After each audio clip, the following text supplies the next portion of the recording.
നമസ്കാരം. Raf talk ഫുട്ബോളിലേക്ക് ഏവർക്കും സ്വാഗതം. ഇന്നലെ യുവേഫ നേഷൻസ് ലീഗിൻ്റെ ഫിക്സർ നിർണയ നറുക്കെടുപ്പ് കഴിഞ്ഞു.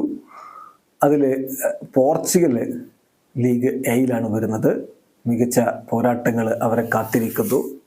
അവരോട് ഏറ്റുമുട്ടാൻ പോളണ്ടുണ്ട്, അതുപോലെ ക്രൊയേഷ്യയുണ്ട്, സ്കോട്ട്ലൻഡുണ്ട്. ഇപ്പം പോർച്ചുഗലിൻ്റെ കോച്ച് പ്രതികരിച്ചിരിക്കുകയാണ്. അദ്ദേഹം പറയുന്നത് എങ്ങനെയാണ്? യുവേഫ നേഷൻസ് ലീഗ് തീർച്ചയായിട്ടും വളരെ ഇമ്പോർട്ടൻ്റ് ആയിട്ടുള്ള ഒരു ടൂർണമെൻ്റാണ്. ഭാവിയിലേക്ക് അത് വളരെ ഇമ്പോർട്ടൻ്റ് ആണ്. നമുക്ക് യൂറോപ്പിൽ ബെസ്റ്റ് ലെവൽ നിൽക്കേണ്ടതുണ്ട്. അതുകൊണ്ട് തന്നെ ഇത് വളർച്ചയ്ക്ക് വളരെ പ്രധാനപ്പെട്ടതാണ്. നമുക്ക് ഒരുപാട് റെസ്പോൺസിബിലിറ്റീസ് ഉണ്ട്. കാരണം പോർച്ചുഗലാണ് യുവേഫ നേഷൻസ് ലീഗിലെ ആദ്യത്തെ ചാമ്പ്യന്മാർ. അപ്പോൾ നമുക്ക് നമ്മുടേതായിട്ടുള്ള ഉത്തരവാദിത്തങ്ങളുണ്ട്.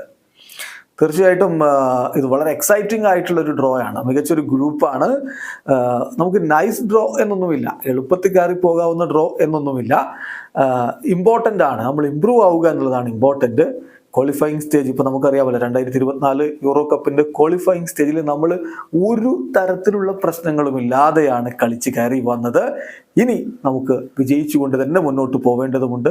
എന്തായാലും ടൂർണമെൻ്റ് പുതിയ ഫോർമാറ്റ് എനിക്ക് ഇഷ്ടപ്പെട്ടു എന്നുകൂടി അദ്ദേഹം പറയുന്നുണ്ട്. ഏതായാലും പോർച്ചുഗലിനെ സംബന്ധിച്ചിടത്തോളം ഇനി 5 മത്സരങ്ങൾ യൂറോ കപ്പിന് മുമ്പേ കളിക്കാനുണ്ട്.